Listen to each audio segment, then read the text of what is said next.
Hello दोस्तों, एक बार फिर से स्वागत है आपका इस सीरीज़ के थर्ड पार्ट के अंदर। आज के वीडियो में अपन बात करने वाले कि हम मार्केट को कैसे समझें। मार्केट को समझने के लिए हमें बेसिकली कौन कौन से इंस्ट्रूमेंट की ज़रूरत रहेगी, या फिर हमें मार्केट के अंदर एंट्री, अगर बिल्कुल आप बिगनर हैं तो आपको मार्केट के अंदर एंट्री कैसे करनी है। अच्छा देखिए, जैसे हम मार्केट के अंदर किराना की दुकान पे कुछ भी ज़रूरत का सामान खरीदने के लिए जाते हैं, वैसे भी हमें वैसे के वैसे ही स्टॉक को बाय या फिर सेल करने के लिए हमें किराना की दुकान पे जाना पड़ेगा। और वो किराना की दुकान स्टॉक मार्केट है और उसके अंदर ही हमें स्टॉक को बाय या सेल किया जा सकता है। बेसिकली दोस्तों, स्टॉक मार्केट का प्राइमरी काम होता है कि आप जिस भी स्टॉक को बाय करने वाले हैं, उस स्टॉक को इस स्टॉक मार्केट में सेल कौन करने वाला है उसको ढूंढ के आपके सामने लाना।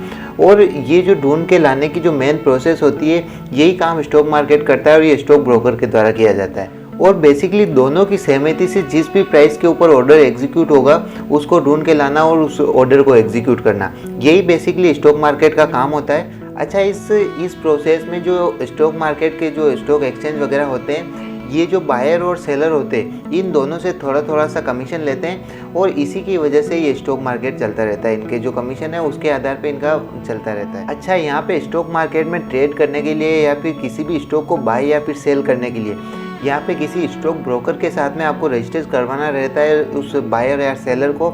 उसके बाद में वो उस स्टॉक मार्केट के अंदर ट्रेडिंग या फिर इन्वेस्टमेंट कर सकता है। अच्छा दोस्तों, मैंने डिस्क्रिप्शन के अंदर सेबी रजिस्टर्ड ऐसे स्टॉक ब्रोकर के जो है लिंक दिए हुए हैं, जिनके ऊपर आप अपना ट्रेडिंग अकाउंट ओपन करके अपनी ट्रेडिंग जर्नी को स्टार्ट कर सकते हैं। बहुत अच्छे हैं, सेबी के द्वारा रजिस्टर्ड है, तो आप एक बार ज़रूर विजिट कीजिएगा उनके ऊपर। इंडिया के स्टॉक मार्केट में बेसिकली दो सबसे बड़े स्टॉक एक्सचेंज है। सबसे पहला है दोस्तों BSE और सेकंड वाला है NSE। BSE को बोलते हैं बॉम्बे स्टॉक एक्सचेंज और NSE को बोलते हैं नेशनल स्टॉक एक्सचेंज। कोई भी अपने पसंद के एक्सचेंज के अंदर स्टॉक को बाय और सेल कर सकता है और इसके ऊपर कोई भी रेस्ट्रिक्शन नहीं है। अच्छा, जो ये स्टॉक एक्सचेंज है, इनके अंदर जो स्टॉक है उनकी प्राइस भी बिल्कुल अलग नहीं है, लगभग सेम ही होती है। यानी कि थोड़े बहुत से 5-10 पैसों की ऊपर नीचे हो सकता है, लेकिन ऑलमोस्ट इनकी प्राइस जो लगभग है सेम ही होती है स्टॉक एक्सचेंज के अंदर। और इन स्टॉक एक्सचेंज को रेगुलेट करने का काम सेबी के द्वारा किया जाता है। स्टॉक मार्केट का जो भी है कंट्रोल सारा सेबी के पास में है और सारा जो कंट्रोल और रेगुलेशन का काम है सेबी के द्वारा किया जाता है। अच्छा, अब अपन समझ लेते हैं स्टॉक मार्केट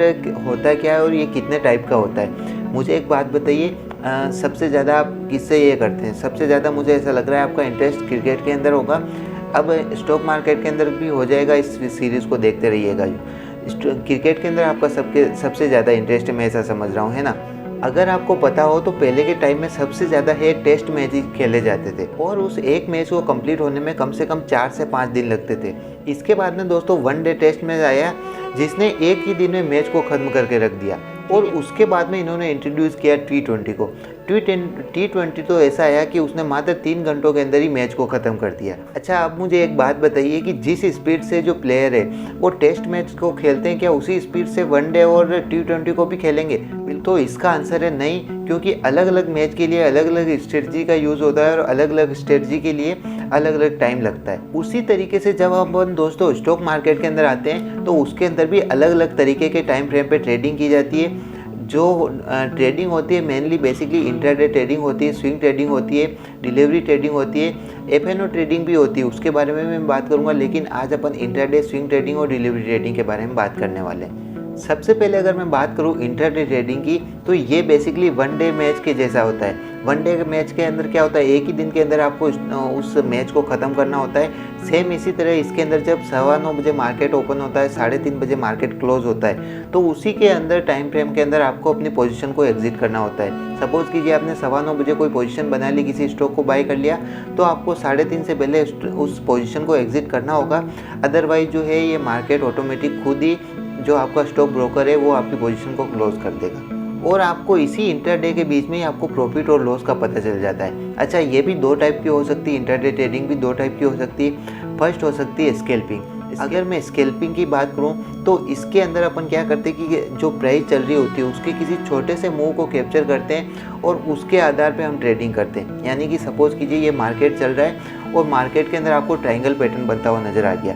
सपोज़ कीजिए ट्रायंगल पैटर्न बनता हुआ नज़र आ गया और अब आपको लग रहा है कि मार्केट नीचे जाएगा, तो उस कंडीशन के अंदर आप क्या करेंगे, इस छोटी सी मूव को कैप्चर करेंगे और उसके आधार पे ही आप जो है मार्केट के अंदर आगे की तरफ पोजीशन बनाते जाएंगे।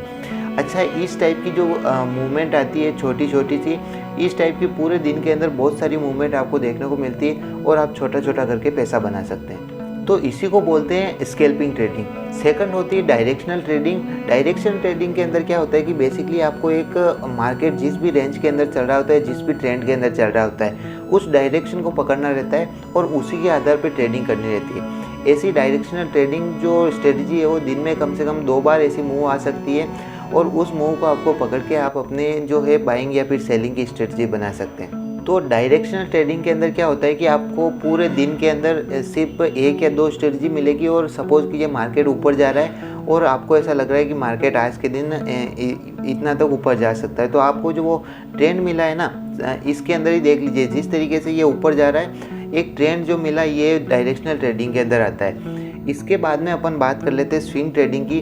अच्छा, स्विंग ट्रेडिंग का मतलब ये होता है कि इस स्टाइल के अंदर बेसिकली हम किसी भी स्टॉक को बाय करने के लिए कुछ दिन से लेकर कुछ हफ्तों तक होल्ड करके रखते हैं। कुछ दिन से कुछ हफ्तों तक होल्ड किए जाने वाले को स्विंग ट्रेडिंग बोलते हैं। अगला अगर मैं बात करूँ शॉर्ट टर्म ट्रेडिंग की, तो इसमें किसी स्टॉक को बाय करने कुछ हफ्तों से कुछ महीनों तक होल्ड करके रखते हैं। यानी कि अगर आप किसी स्टॉक को आज बाय कर रहे हैं और अगर उसको कुछ हफ्ते से लेकर कुछ महीनों तक अगर उसको होल्ड करके रख रहे हैं तो वो शॉर्ट टर्म ट्रेडिंग के अंदर आता है। और लास्ट जो हमारा है लॉन्ग टर्म ट्रेडिंग, इसके अंदर अपन जब किसी स्टॉक को बाय करते हैं तो उसको लॉन्ग टर्म के लिए रखते हैं। लॉन्ग टर्म का मेरा मतलब ये कि किसी स्टॉक को 1 महीने से लेकर के 2 से 5 सालों तक रखने को ही लॉन्ग टर्म ट्रेडिंग बोलते हैं, या फिर आप उससे ज़्यादा भी रख सकते हैं अगर आप उस स्टॉक के अंदर SIP स्टार्ट कर रखी है तो यही होता है इंट्राडे ट्रेडिंग, स्विंग ट्रेडिंग और long term trading. I think, मैं आशा करता हूँ आपको इसके बारे में जो डाउट था वो क्लियर हो गया होगा।